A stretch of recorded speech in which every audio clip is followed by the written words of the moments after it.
All right, welcome to our last video here for section 3.1. We're going to be looking at the algebra of functions, where we're going to add, subtract, multiply, and divide two functions together. So here's our definitions. Very straightforward. It's the notation that sometimes confuses students.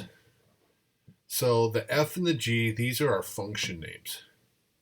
So we want to add function f plus function g. That is also the same as saying f plus g of x or f of x plus g of x. It's important to understand here that if they're going to give you numbers where the x is located, that's a value. You have to find the y coordinate of the f function and the g function, and you either add them, subtract the y coordinates, multiply the y coordinates, divide the y coordinates. So this is just like a double substitute and simplify. When you evaluated functions, you took the value for x, you plugged it into the function, you found the y coordinate. Okay, we're just going to do it twice. Once for the f function, once for the g function.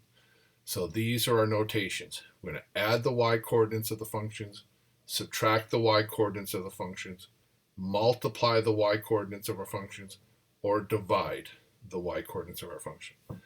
The one thing you have to remember with the quotient, the dividing rule, is that you're going to have a function in the denominator. And we saw with our domain restrictions, this g of x, y coordinate better not be a 0.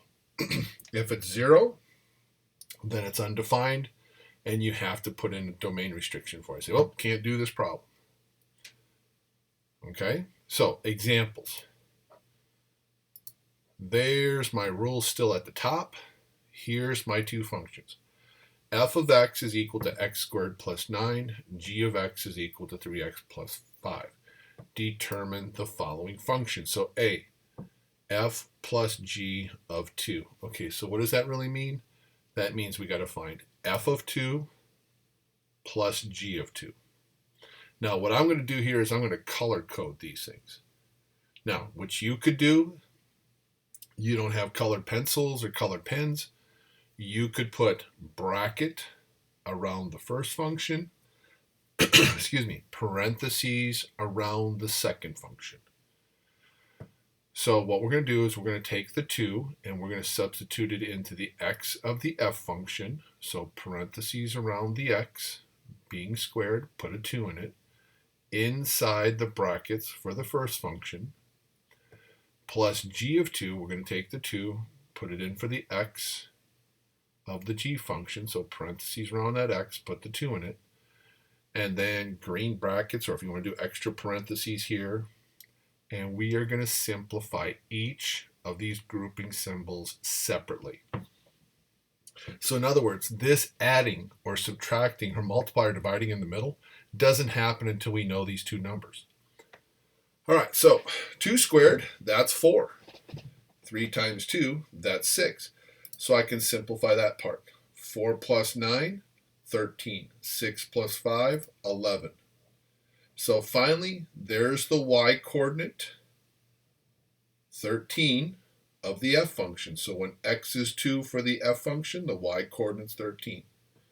When the x coordinate is 2 for the g function, the y coordinate for the g function is 11. So we add those two coordinates together. 13 plus 11, that's 24.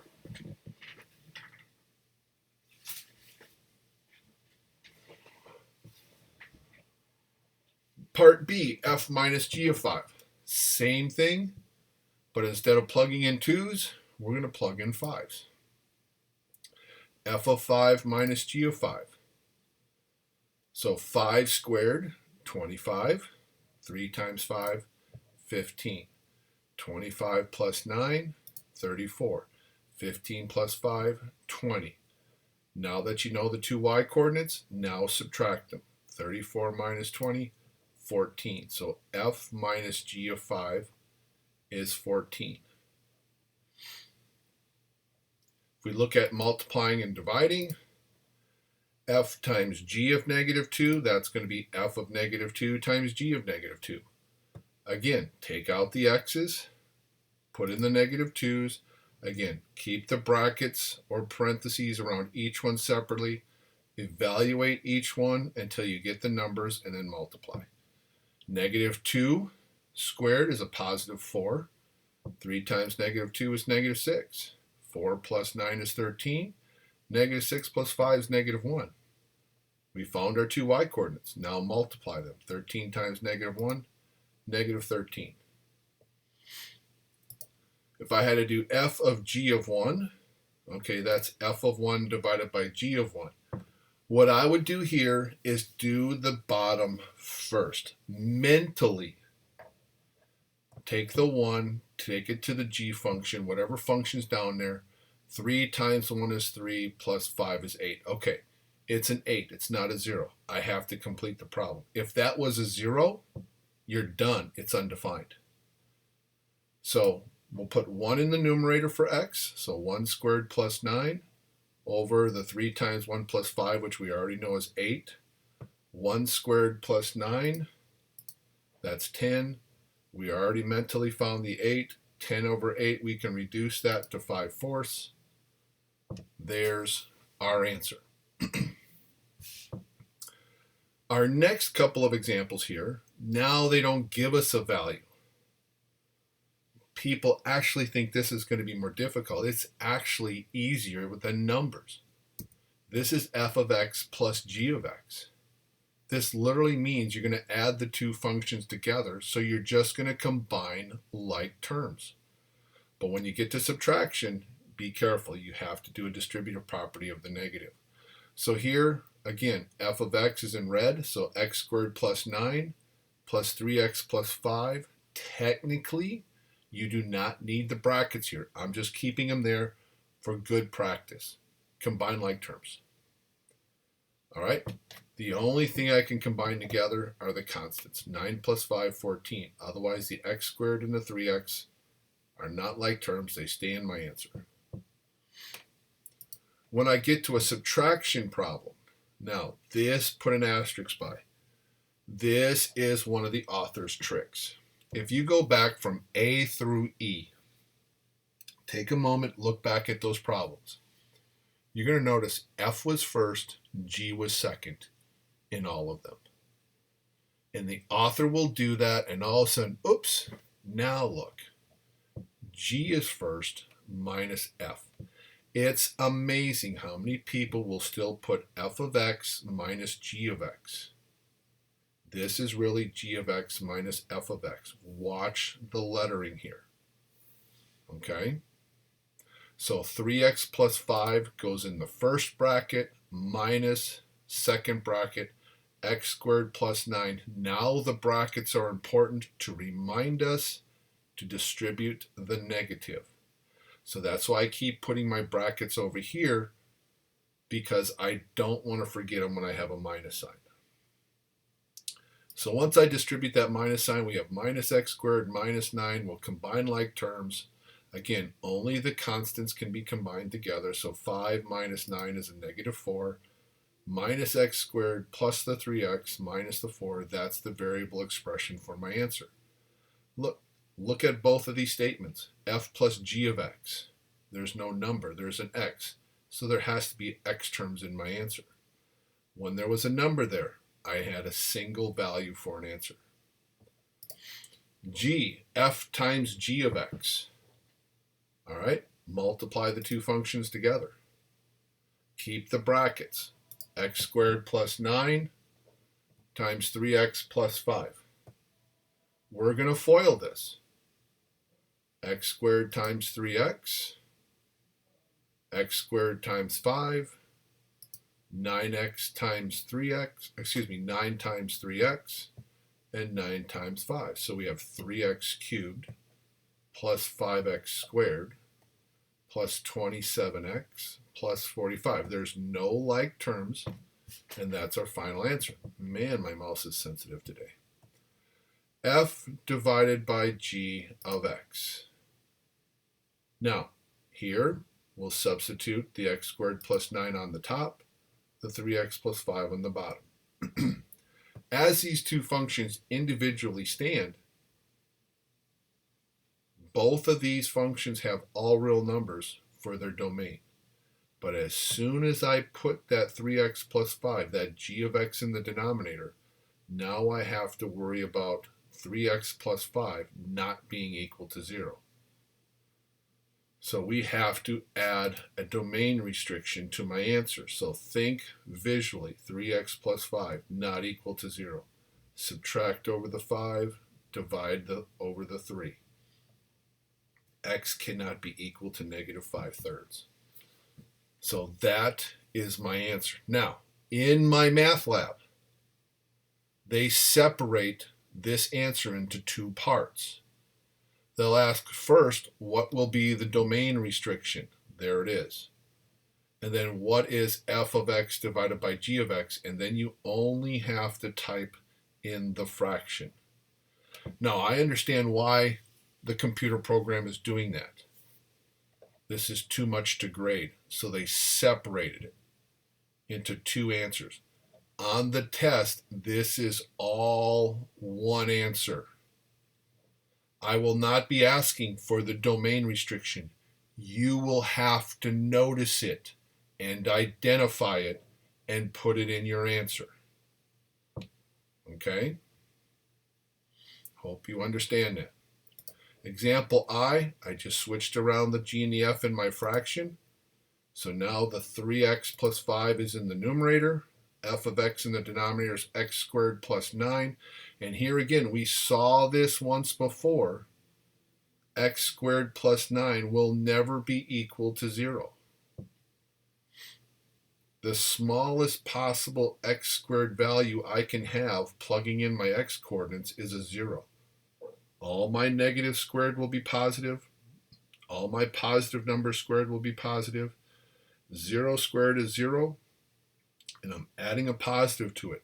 So there is no restriction to worry about. So my final answer does not need to have a domain restriction attached. Again, in my math lab, they'll ask you the domain. You'll just click all real numbers. There's no restriction to worry about. And then here's your final answer.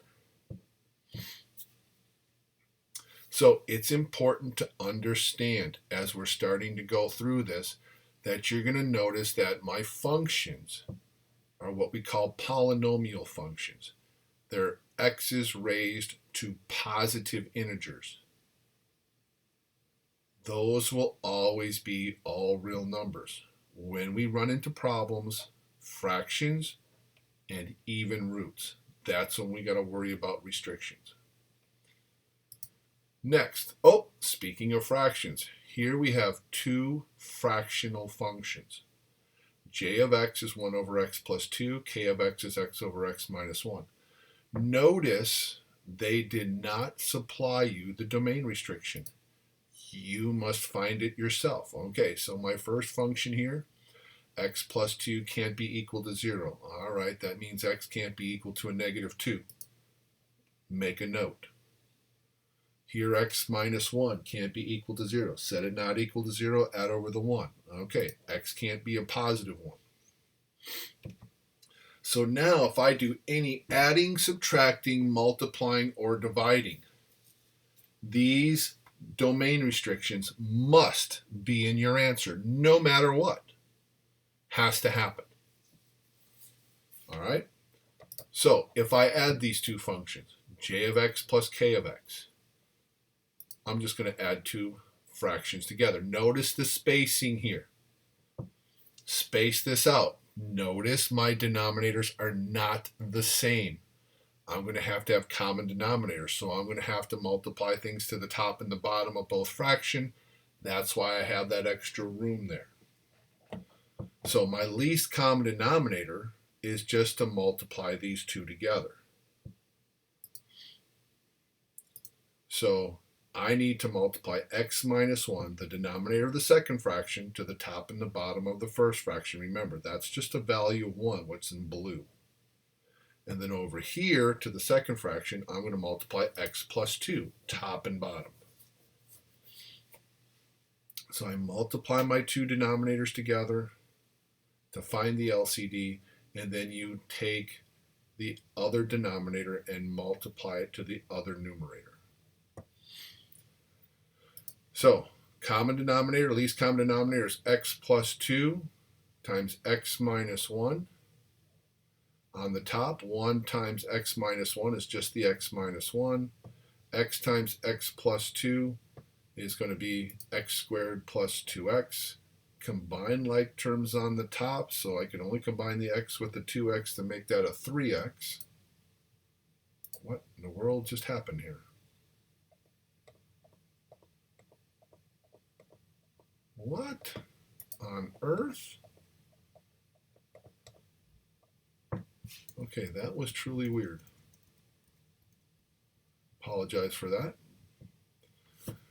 But again, once you combine the x and the 2x together for your 3x, remember that these two factors from the original function had those domain restrictions, and you must attach them in your answer on the test. Again, my math lab, you will put these in separately. This will go in first, and this is the final answer. If it's subtraction, everything is pretty much the same.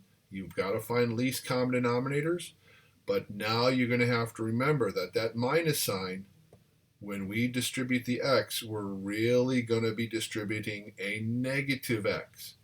So just like we did before, x minus 1 multiplied top and bottom of the first fraction, so we're just using the same work as what we had on the left.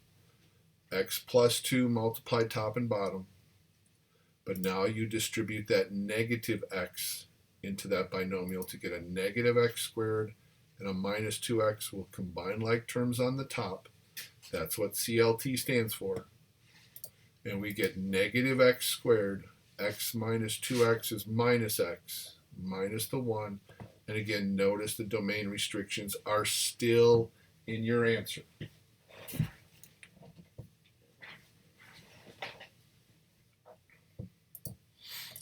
Multiplication. J times k of x, or j of x times k of x, we just multiply the two fractions together. Multiplying fractions, you just multiply top to top, bottom to bottom. 1 times x is x. X plus 2 times x minus 1. Don't FOIL it, leave it in factored form. You can do any canceling, we'll cancel, but the domain restrictions stay with the problem.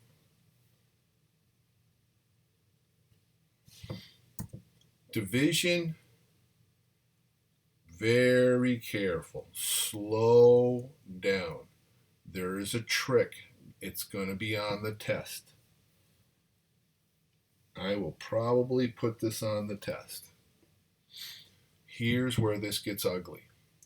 If you substitute in the 1 over x plus 2 all over the x minus 1, what you create is a complex fraction. These are ugly.